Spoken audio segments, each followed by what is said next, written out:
Նայեք այդ լպիրշ պահվածքը օհանավանում, հա, դուք էլ ես տեսա, դուք էլ եք այնտեղ եղել, այդ շլկտի պահվածք էր, այդ ձրի են անում, ոչ, հավեսի համար են անում, էլի ոչ,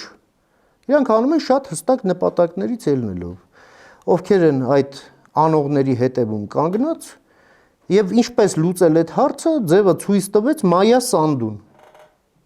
Մայա Սանդուն ցույց տվեց ոնց են դա անում, և միանգամից ձենները կտրում են, էնտուզիազմն էլ ներծծվում է այսպես, ինչպես շոկ եղանակին բանը, հա, են թեթև անձրևի այդ կաթիլների հետքերը գետնի վրա, ցնդելու են այսինքն։ Այսինքն պետք է փակել նաև լրատվամիջոցները այն դեպքում, երբ պսևդո լրատվամիջոցները, որոնք այսօր Ռուսաստանի հիբրիդային պատերազմում ծառայում են որպես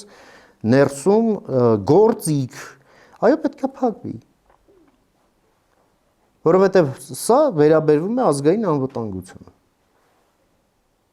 սրանք ընդդիմադիր լրատվամիջոցներ չեն, ընդդիմադիր կուսակցություններ չեն,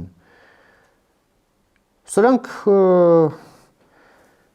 գործիքներ են այս հիբրիդային պատերազմում, դուք ասում եք, որ մեղադրում են Փաշինյանին, որ Ռուսաստանին հայտարարում է թշնամի, ներողություն, Ռուսաստանը մեր դեմ վարում է հիբրիդային պատերազմ,